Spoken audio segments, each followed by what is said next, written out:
Bueno, terminamos entonces con la parte de recipientes con presión interior, con las recomendaciones y la guía esa, según la ASME 8 y las distintas divisiones que tiene, para la fabricación, diseño, fabricación o construcción de un recipiente con presión interna, con planchas, digamos, de acero soldada o de otro material también soldado. Vamos ahora a ver lo que tiene que ver con los recipientes sometidos a presión externa. Pasamos entonces de recipiente de presión interna a presión externa. Este es un caso muy particular porque es bastante diferente al análisis de recipientes con presión interior.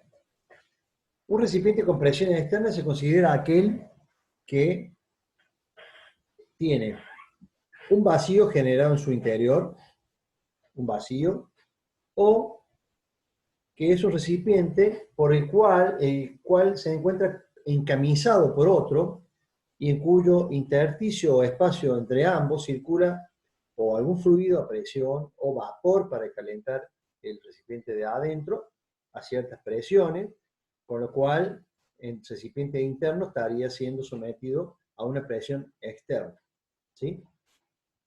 Entonces, esas serían dos situaciones bastante comunes para visualizar cuáles son los recipientes que operan con presión externa. En los casos de recipientes con presión externa, se comportan muy débilmente con respecto a las tensiones que les produce dicha presión, porque aparecen tensiones de compresión circunferenciales que producen una compresión axial del recipiente y que lo lleva a una inestabilidad elástica que se llama, por esa tensión circunferencial, y se produce la rotura o el abollamiento del recipiente.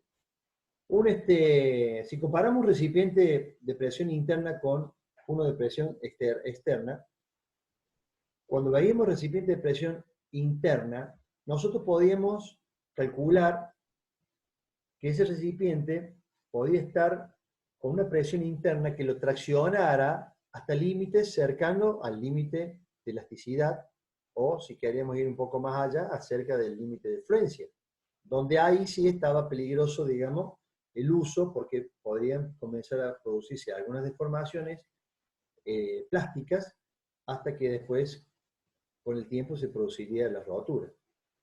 En el caso de los cilindros de compresión externa, ¿no es cierto?, con presiones mucho menores a las que podría actuar dentro de los límites elásticos en un recipiente de presión interior, el recipiente con presión externa colapsa, ¿sí?, y falla. Entra en una inestabilidad elástica, comienza a deformarse plásticamente y ya no soporta la presión y esas cargas circunferenciales de compresión y se rompe. Sería más o menos, si queremos hacer una comparación por ahí más, que lo visualicen mejor, cuando nosotros teníamos una varilla, digamos, y la traccionábamos, esa varilla se deformaba, se alargaba, ¿sí?, y a cierta tensión o cierto estiramiento se producía ya la deformación plástica y después la rotura.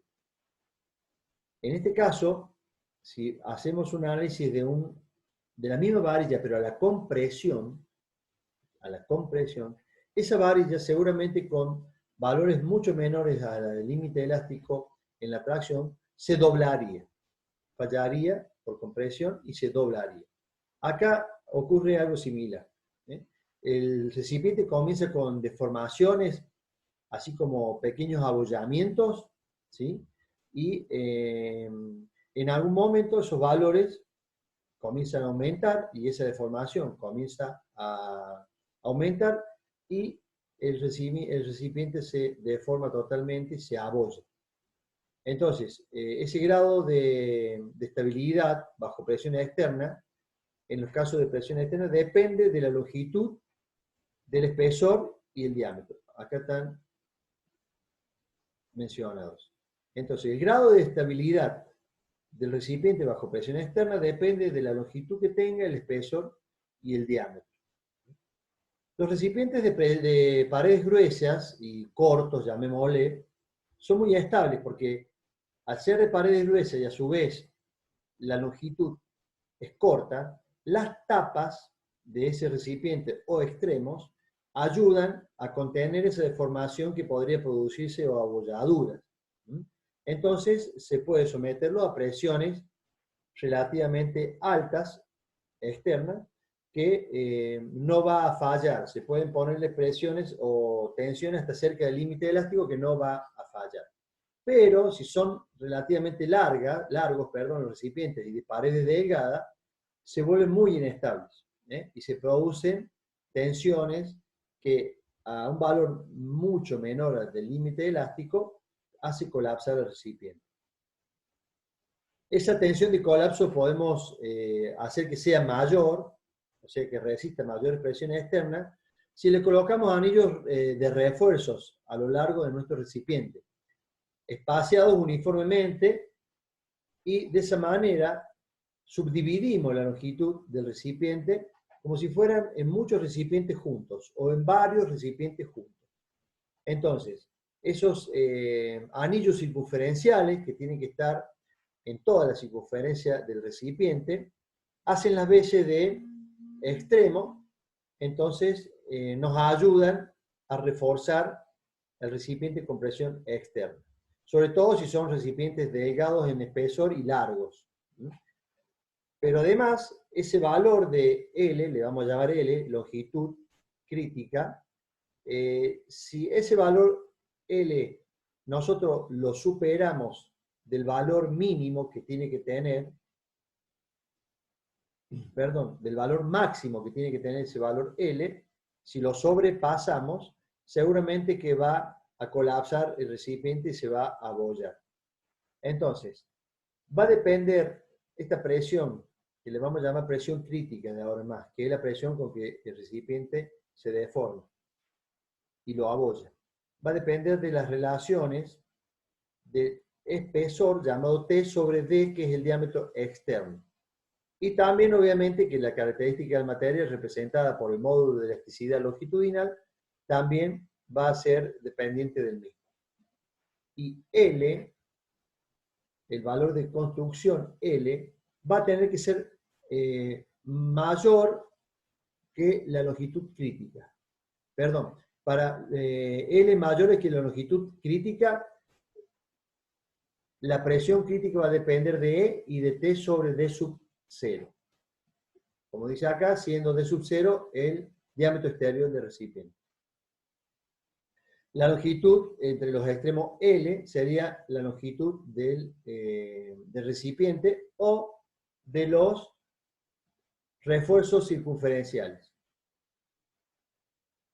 Si es menor SL que la crítica, o sea, opuesto a lo que tenemos aquí arriba, si L es menor que la crítica, el colapso o la presión crítica va a depender de la longitud sobre el diámetro externo de esa relación y también del espesor sobre el diámetro externo y de E.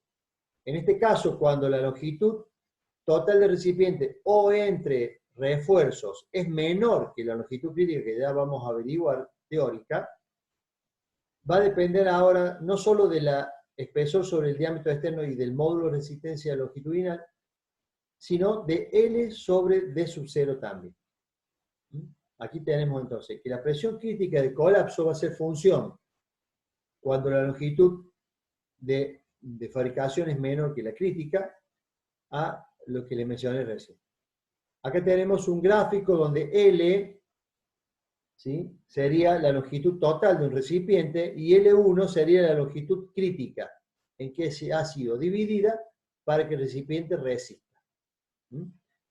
En el caso entonces de recipiente bajo presión externa, podemos seguir, o podemos diferenciar, mejor dicho, tres casos. Cuando son cortos, en donde, como recién les mencioné, las paredes pueden deflexionar cerca del límite elástico ya deformado, porque los extremos ayudan a mantener las formas. Entonces va a depender allí de la relación espesor-diámetro exterior, ¿sí? Y la relación L sobre D sub 0 es despreciable porque estamos hablando de recipientes cortos. Después tenemos los recipientes de longitud intermedia, que son aquellos en donde aumenta la distancia entre los extremos. Por lo tanto, esos extremos dejan de influir positivamente en el recipiente y la presión de colapso o la falla depende del espesor sobre el diámetro externo y de la longitud sobre el diámetro externo. Y fallan por abolladura, las paredes van a fallar por abolladura. Y en los recipientes largos, los extremos están muy lejos para llegar a influenciar a la parte central del recipiente y que ésta resista la deformación y la abolladura. Por lo tanto, la presión de colapso acá va a depender principalmente de la relación entre el espesor y el diámetro externo. También van a fallar por abolladura, que es la característica principal de la deformación de este tipo de recipiente. Por ejemplo, en los largos de pared delgada, para hacer ya un ejemplo práctico, ¿sí? Se deforman con ondulaciones, ¿sí? Estas abolladuras aparecen en forma de ondulaciones. Y de ellas, el número de estas ondulaciones va a depender de la longitud no soportada al diámetro, L sobre D sub 0, y de la relación entre el espesor y D sub 0. Fíjense, esta es una característica abolladura de un recipiente que colapsó bajo presión externa. Cuando la relación entre la longitud y el diámetro externo de este recipiente es mayor que 8, lo más probable es que se haga un 8, como se hizo acá. Si se produce una abolladura en los dos lugares opuestos, digamos. Y en otros casos, ¿sí? Aún teniendo refuerzos internos o externos, se pueden producir este tipo de abolladuras que están en la gráfica. Son pequeñas abolladuras que se van formando también, a pesar de tener, como les digo recién, anillos refuerzos internos, de refuerzos internos o externos, también se pueden producir este número de abolladuras y depende también de la longitud sobre el diámetro externo. Cuando menores sean estas relaciones, más cantidad de abolladura habrá, ¿sí? Pero esto lo único que hace es tardar un poco más la deformación, pero en definitiva va a llegar en algún momento. Por lo tanto, debemos estar bien seguros de que la longitud crítica esté dentro de los valores que necesitamos calcular. Fíjense, estas son dos maneras de ponerle refuerzos a un recipiente. Pueden ser externos, normalmente los refuerzos son de perfiles, en este caso un perfil T, aquí en la parte inferior tenemos un perfil L. ¿Por qué? Porque los momentos de inercia que tienen estos perfiles nos van a ayudar a que el recipiente no se deforme por abolladura. Ya vamos a ver, y acá justamente menciona el eje del momento de inercia que tiene la sección que hemos elegido.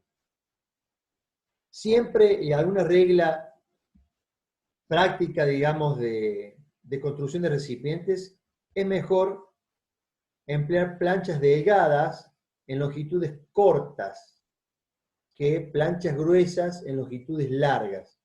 Eso, por ejemplo, les puede servir cuando ustedes tengan que diseñar un recipiente. ¿Qué me conviene? Bien, en la práctica lo mejor es utilizar planchas delgadas y longitud corta que planchas gruesas y longitudes largas. ¿Sí? Es una reglita práctica que ustedes la pueden poner en práctica, valga la redundancia, porque ustedes lo que están manejando siempre es un volumen. Entonces por ahí esto les puede hacer decidir que un recipiente Lo pueden hacer con planchas delgadas, pero que tiene que ser una longitud corta, ¿sí?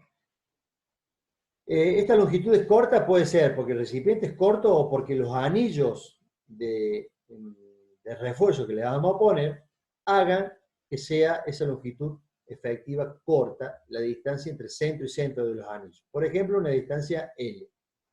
¿Bien? Porque obviamente que podemos llegar a necesitar un recipiente largo, ¿sí? Porque hay volúmenes grandes a veces que manejar. Bueno, para eso lo que vamos a hacer es colocar planchas delgadas y muchos recipientes muy seguidos entre sí. Ese valor L ya vamos a ver que no es cualquier cosa, sino que también lo vamos a utilizar. Pero veamos que hay una presión crítica teórica que la estudiaron ingenieros como Lorentz y von Mises y Saumer, y que dice que la presión crítica externa, siempre hablando de presión crítica externa, es igual a todo esto. ¿Bien? Sería presión crítica o de colapso que le llaman. Acá tenemos todos los datos, porque tenemos los datos de longitud del recipiente, el diámetro del recipiente, vienen del volumen que necesitamos. Y en el caso del valor de T, que es el espesor, lo que podemos hacer es obtener el espesor del recipiente de la fórmula de la membrana que utilizamos, ¿se acuerdan? P por D sobre 2 veces la tensión admisible nos daba el valor de T, espesor de pared de un recipiente. Bien, si nosotros tenemos todos estos valores, podemos calcular la presión crítica. Pero claro, la longitud que necesitamos averiguar, nosotros la podemos sacar por el volumen, pero no sabemos si esa longitud va a resistir el recipiente. Por lo tanto, podemos cambiar el valor de la presión crítica y lo cambiamos por un valor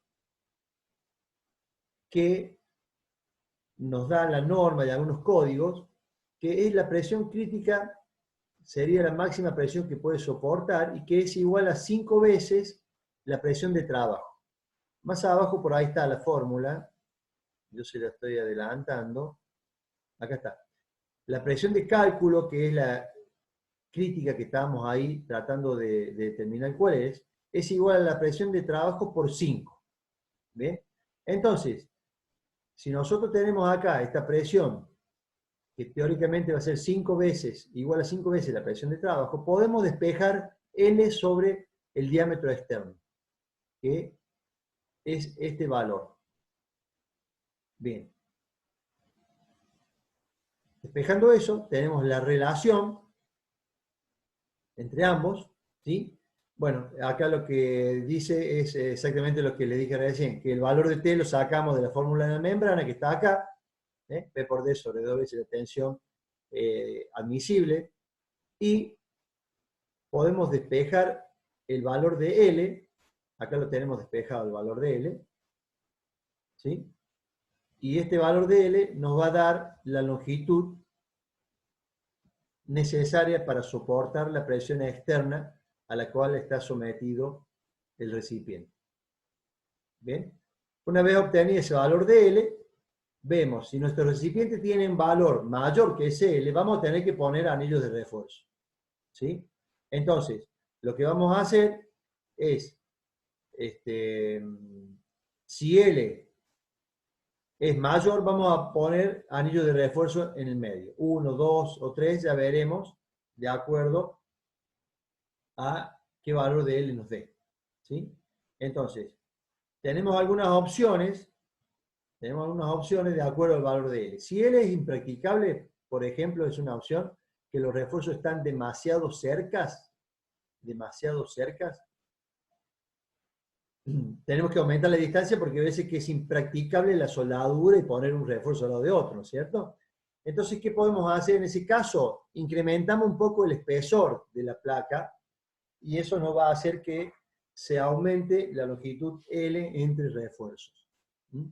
Por otro lado, si los refuerzos es posible colocarlo a una distancia menor de que lo que da de cálculo, porque podemos hacer alguna división que nos quepa una serie de anillos de refuerzos subdivididos en todo el largo, ¿no es cierto?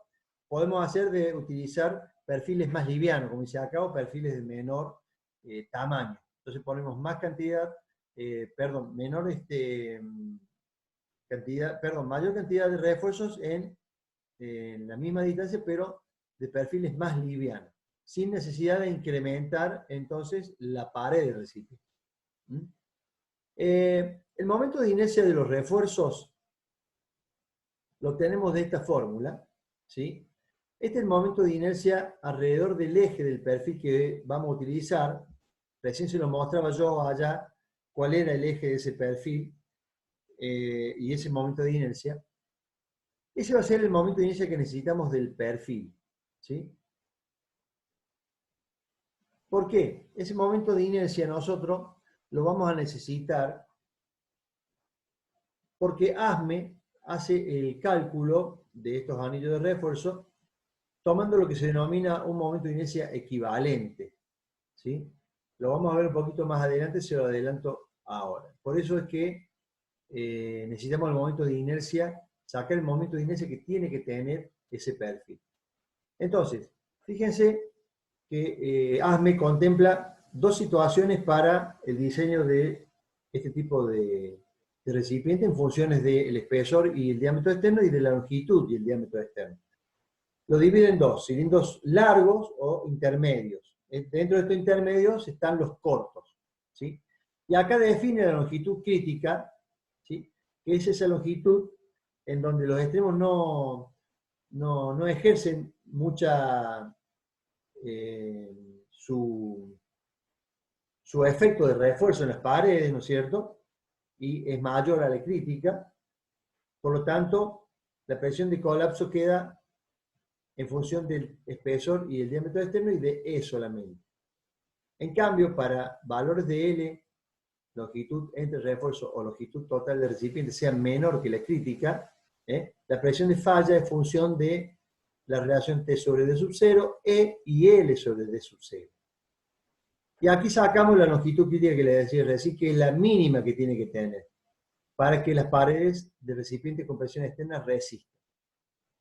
Si nosotros hacemos una longitud crítica mayor a este valor, seguro que el recipiente va a colapsar. Por lo tanto, este es el valor que nosotros debemos construir de longitud crítica, para que no resista. En el caso del acero, tomando mu, que era el módulo de Poisson, nos va a quedar reducida la longitud crítica a 1,1 por el diámetro externo y raíz cuadrada del diámetro externo sobre el valor de T. ¿Bien? Bien. La estabilidad elástica de estos recipientes largos, al hacer el estudio por deformación elástica de estos cilindros, el efecto de la presión externa teórica que determinó Bresson y Bryan, esta presión es teórica, que también podría ser una presión de cálculo que vimos anteriormente, también podemos utilizar esa. Pero experimentalmente el ingeniero Stewart encontró que esa presión crítica teórica que determinaron Bresson y Bryan no se daba, sino que fallaba a un 27% menor que esta presión crítica. O sea que los cálculos teóricos que hicieron estos señores no eran tan exactos en la práctica, sino que se rompían con una presión que ocurría un 27% antes de llegar a esa teoría. Entonces, ASME toma la de Stewart, que aplica un coeficiente de seguridad 4. Fíjense, está en el denominador. Entonces, ASME recomienda el uso de esta fórmula en donde la presión teórica crítica que determinaron Bresson y Bryan, ¿sí?, la dividen por 4. Por lo tanto, la presión admisible para calcular el recipiente va a ser 0,55 por E por T sobre D sub 0 al cubo. Esta entonces es la presión admisible que ASME recomienda para utilizar en el diseño de estos recipientes con presión externa. También, al aplicar este valor o este coeficiente de seguridad 4, Stewart y ASME lo aconsejan, ¿no es cierto? Reducen y modifican un poco la fórmula y obtienen a través de un coeficiente K, una presión teórica, ¿sí? Como le dije recién, que está en función de K, que es un coeficiente, que lo podemos encontrar, ¿sí? De acuerdo sea la relación D sub 0 sobre T, fíjense, en estas curvas, y L sobre D sub 0. O sea, teniendo estos valores de relaciones, entramos a la curva, ¿sí? Y obtenemos un valor de K, que es un coeficiente para reducir la fórmula que aconsejaba ASME y que gráficamente se puede obtener de manera relativamente rápida y fácil, sin tantos cálculos. En estos cálculos de recipientes externos hay muchos ábacos que ayudan bastante al cálculo porque obtenemos diversos valores rápidamente. En cuanto al diseño de estos anillos de circunferenciales para aumentar la resistencia, vamos a ver acá unos ejemplos que tienen los recipientes, los recipientes tienen refuerzos internos. Por ejemplo, aquí tenemos una configuración según un perfil U y un perfil L, ¿sí? Sobre el mismo recipiente. Aquí tenemos un perfil L en la parte izquierda inferior, fíjense, en la parte interna del recipiente un perfil L que ayuda como refuerzo a contener esa presión circunferencial externa que termina por abollar los recipientes con presión externa. En el caso de la teoría de la elasticidad, ¿sí? La carga total por unidad de longitud que provoca la falla es igual a esto. 24 por E por I y ese momento de inercia sub C sobre D al cubo. Este momento de inercia I sub C es lo que le decía recién yo que era el momento de inercia completo o equivalente. Este valor, ¿de dónde sale?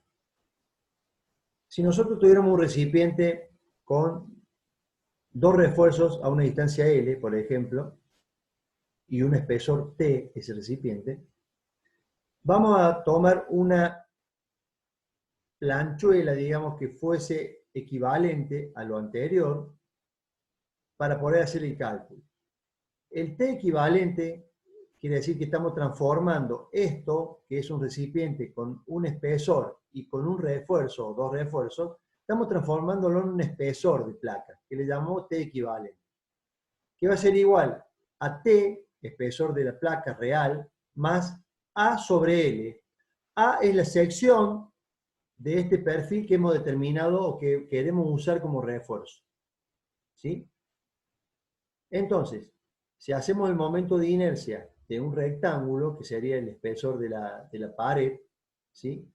Y lo reemplazamos en la fórmula del momento de inercia, este que vimos acá anteriormente, ¿sí? Lo reemplazamos aquí a ese momento, lo despejamos, mejor dicho, entonces vamos a tener la siguiente ecuación, ¿sí? Donde podemos obtener el momento de inercia de la pared y los anillos actuando juntos, simultáneamente. Entonces, este momento de inercia lo podemos determinar con valores de ábacos, por ejemplo, el épsilon, que ya vamos a ver, ¿se acuerdan que era la deformación específica unitaria, épsilon? Bien, entonces los momentos de inercia de la pared y los anillos actuando juntos, ¿sí? Timoshenko demostró que era igual y puede ser considerado equivalente a un espesor T equivalente. Ese momento de inercia es este. Este momento de inercia combinado, que le llamamos, es mayor en un 30 a un 70% al del anillo solo. Al del anillo solo. Utilizando algunos coeficientes no conservativos del 30%, por ejemplo, y factores de seguridad. Ese momento de inercia combinado queda igual a todo esto. 1,1, que es un factor de seguridad, 1,3 también es un factor de tolerancia, que tiene que ver con ser más conservativo, ¿sí? Y fíjense que en la tabla, ya lo vemos más abajo, vamos a entrar con un valor B que lo calculamos de acá. Entonces, el procedimiento acá está resumido. ¿Cómo hacemos para calcular un anillo de refuerzo? Un perfil de anillo de refuerzo. ¿Cómo determinar la área? Selecciona un perfil, ¿sí?, que va a actuar como anillo de refuerzo para determinar un área. Esto se hace por tanteo, ¿sí? También vamos a tener el momento de inercia alrededor del eje de las paredes y vamos a calcular el factor B, que está en una tabla que vamos a ver más abajo. Después se entra con una ordenada, bajamos, calculamos el factor B, ¿sí? Seguimos horizontalmente hasta la temperatura y bajamos para el valor de épsilon, que es el que vamos a colocar en la fórmula, ¿sí? Y vamos a comparar ese valor de inercia determinado si es menor o igual que el adoptado.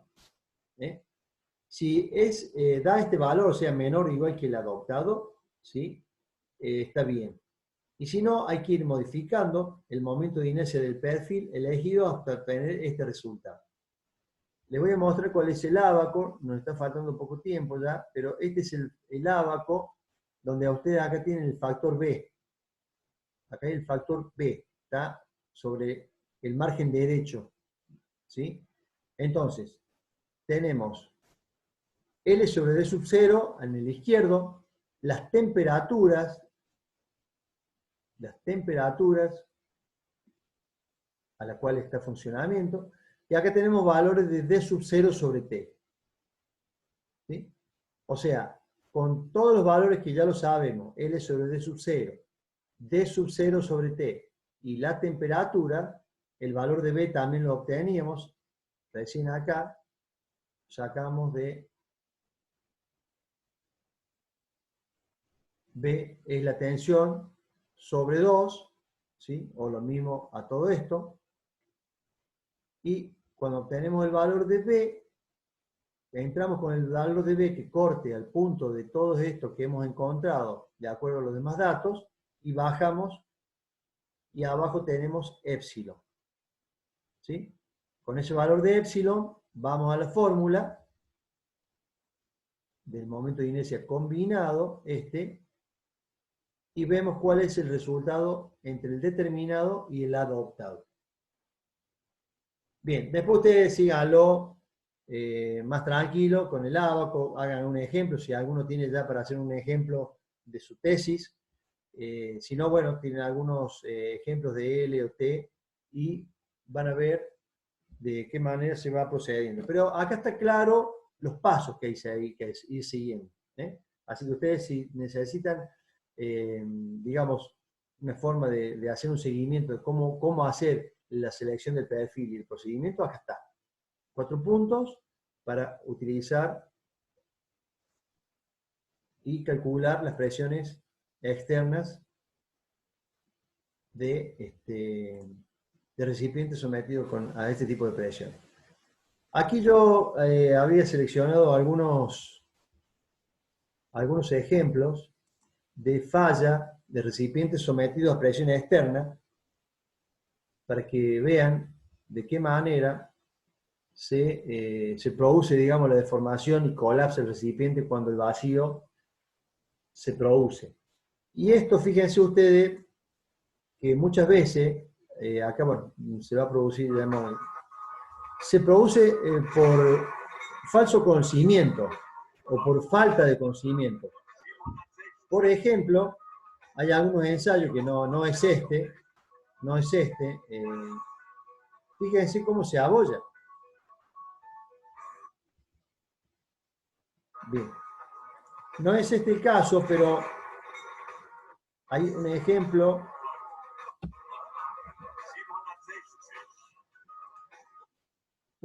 práctico que, por ejemplo, para hacer una limpieza o un barrido de impurezas o a lo mejor de gases para usarlo para otra cosa, para hacer un barrido simplemente por ahí se han roto recipientes de esta forma, porque le producen un vacío para producir la eliminación, ¿no es cierto?, de impurezas internas o de gases, un barrido que se llama. Pero si uno no conoce cuál es la presión máxima externa que puede soportar el recipiente, uno puede equivocarse y en vez de hacer un vacío, produce la rotura del recipiente total, por simplemente desconocimiento.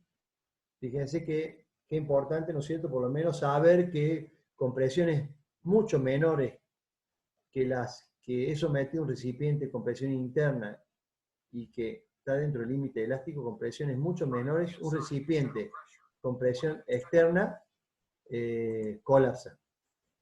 Acá vamos a ver otro ejemplo de un recipiente que tiene anillos de refuerzo. Fíjense, en este caso, este recipiente tiene anillos de refuerzo. Sin embargo, está sometido a una prueba. Está sometido a una prueba de vacío. Fíjense ustedes cómo acaba subiendo la presión del vacío que va teniendo. Y a pesar de tener todos estos refuerzos, fíjense cómo están espaciados los anillos de refuerzos en el recipiente para aumentar así la presión externa que puede estar sometido. Obvio que está produciéndose el vacío en el recipiente y en algún momento va a terminar colapsando en alguna parte.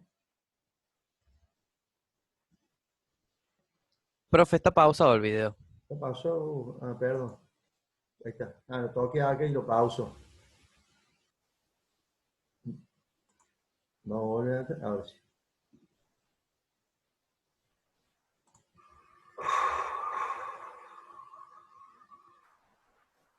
¿Ven de qué manera se produce el colapso? En este caso, en la parte de la derecha. Es tremendo.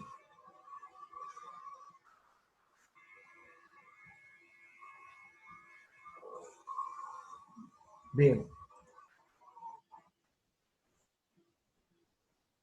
A ver, hay otro aquí. Bueno, hay muchos ejemplos. Era simplemente quería que lo vieran para demostrarle, digamos, de qué manera la presión externa o el vacío, que es lo mismo en este caso que estamos viendo, puede producir semejante rotura de recipientes muy grandes. Fíjense ese recipiente.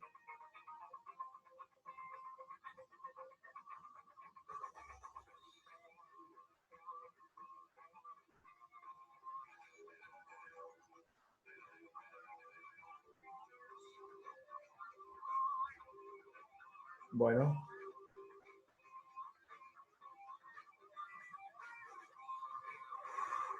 Listo.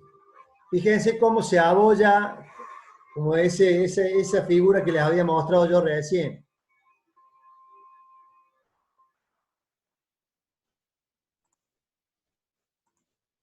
Bien.